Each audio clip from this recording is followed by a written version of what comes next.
Hello everyone, कैसे हैं आप सब। स्वागत है आपका मेरे यूट्यूब चैनल कॉमर्स वाले में। और आज इस वीडियो में आपसे डिस्कस करने वाला हूं उन टैक्स पेयर्स के बारे में जिन्होंने जीएसटी में क्यूआरएमपी स्कीम को ऑप्ट किया है एंड क्यूआरएमपी स्कीम में उन्होंने क्वार्टरली रिटर्न को ऑप्ट किया है। अगर आपने क्वार्टरली रिटर्न को ऑप्ट किया है तो आपका जो रिटर्न है जीएसटी 3B जीएसटी 1 दोनों क्वार्टरली फाइल करने होंगे, बट जो टैक्स का पेमेंट है वो आपको मंथली करना होगा। अब टैक्स का पेमेंट मंथली करना है तो आपको पेमेंट कैसे करना है इस वीडियो में डिटेल में आपसे डिस्कस करने वाला हूं। तो वीडियो स्टार्ट करने से पहले अगर आपने चैनल को सब्सक्राइब नहीं किया है तो सब्सक्राइब कीजिए, बेल आइकन प्रेस कीजिए। बेल आइकन प्रेस करने के बाद आपको ऑल पे क्लिक करना है ताकि मैं जब भी वीडियोस को अपलोड करूं तो उसका नोटिफिकेशन आपको मिल जाए और आप टैक्सेशन से अपडेटेड रह सकें। तो आइए स्टार्ट करते हैं। तो जीएसटी का पेमेंट करने के लिए पहले आपको लॉगिन करना है जीएसटी के साइट पे। लॉगिन करने के बाद सर्विसेज में आना है। सर्विसेज में पेमेंट टैब में आपको क्रिएट चालान पे क्लिक कर देना है। क्रिएट चालान पे क्लिक करने के बाद आपको बेसिकली चालान के जो अमाउंट्स हैं जीएसटी के अमाउंट्स वो अमाउंट्स डालने होते थे पहले एंड आपको पेमेंट करना होता था।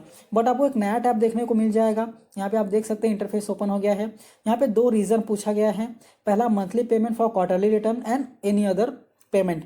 आप यहाँ पे देखेंगे तो नोट में लिखा गया है कि अगर आपने जीएसटी 3B अगर आप जीएसटी 3B क्वार्टरली फाइल कर रहे हैं और अगर आप मंथली पेमेंट करना चाहते हैं फर्स्ट और सेकंड मंथ का तो आपको सिलेक्ट करना है reason as monthly payment for quarterly return GST 3B।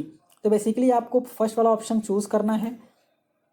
Choose करने के बाद यहाँ पे आपको फिनेंशियल ईयर सेलेक्ट करना है। बेसिकली अभी जस्ट ये इंट्रोड्यूस हुआ है, इसकी वजह से यहाँ पे 2021 दिख रहा है एंड यहाँ पे जनवरी आपको सेलेक्ट कर लेना है क्योंकि अभी जनवरी में ही स्टार्ट हुआ है, इसकी वजह से जनवरी दिख रहा है। आगे सारे मंथ्स आपको दिखने स्टार्ट हो जाएंगे। उसके बाद चालान टाइप में आपको 35% का ऑप्शन है और यहाँ पे चालान ऑन सेल्फ असेसमेंट बेसिस है। अब ये दोनों क्या है एग्जैक्टली तो इसका डिटेल में डिस्कशन मैंने पहले मेरे वीडियोस में कर दिया था। यहाँ आई बटन पे लिंक कर दिया है, आप देख लीजिए, आपको समझ में आ जाएगा। मैं आपको ब्रीफ में बता देता हूँ 35% क्या है। बेसिकली आपने जो प्रीवियस क्वार्टर में टैक्स का अमाउंट भरा है उसका 35% आप भर दीजिए, फिक्स अमाउंट भर दीजिए और उसके बाद आप दैट मीन्स 35% सेलेक्ट कीजिए और उतना अमाउंट आप फिर भर दीजिए। एंड अब चालान ऑन सेल्फ असेसमेंट बेसिस क्या है। बेसिकली आपको सेल्फ असेसमेंट करना है कि जनवरी में आपको कितना पेमेंट आ रहा है, उसके बेसिस पे आप चालान बनाइए और आप पेमेंट कर सकते हैं। आप यहाँ पे अगर 35% सेलेक्ट कर दे तो यहाँ पर आ जाता है as per law no interest shall be levied for selected month if payment is made by 25th of the next month.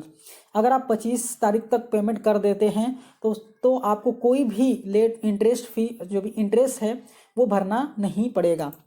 यहाँ पे अगर आप चालान on self assessment basis select करते हैं तो यहाँ पे आप लिख के आ जाता है कि interest will be levied as per law in case of payment made through other than 35% challan. That means अगर आप सेल्फ असेसमेंट बेसिस पे भरते हैं एंड आप कम टैक्स का अमाउंट भरते हैं तो आपको बाद में इंटरेस्ट भरने को आ सकता है, इंटरेस्ट भरना पड़ सकता है। तो हम यहाँ पे 35% सेलेक्ट कर लेते हैं।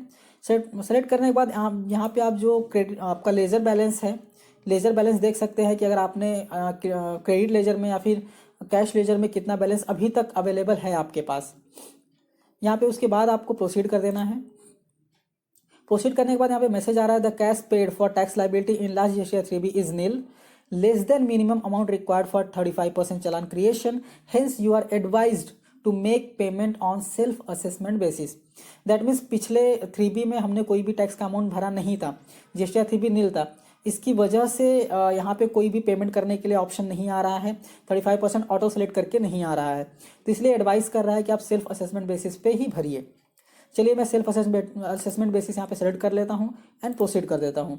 जैसे ही प्रोसीड करेंगे तो आप देख सकते हैं सेम इंटरफेस ओपन हो जाता है जैसा पहले होता था। जब आप 3B फाइल करते हैं उसके बाद जब आप पेमेंट करते हैं तो सेम इंटरफेस ओपन हो जाता है जहाँ पे आपको टैक्स का अमाउंट डालना है, बाइफर्केशन देना है, CGST, IGST, cess and SGST का, interest, penalty, fees and other charges जो भी हैं वो यहाँ पे इंसर्ट करना है।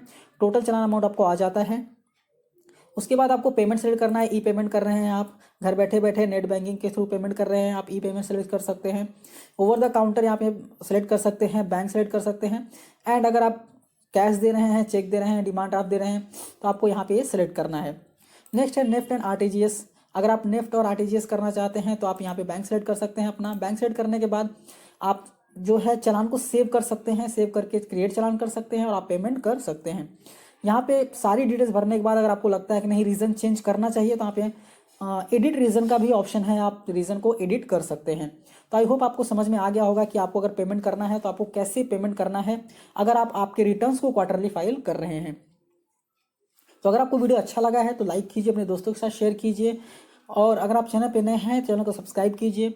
सब्सक्राइब करने के बाद आपको बेल आइकन पर प्रेस करना है, और बेल आइकन पर प्रेस करने के बाद आपको ऑल पे क्लिक करना है। इसका बेनिफिट ये है कि मैं जब भी वीडियोस को अपलोड करूंगा तो वो आप तक पहुंच जाएंगे और आप वीडियोस देख के टैक्सेशन से अपडेटेड रह पाएंगे। तो थैंक यू फॉर वॉचिंग।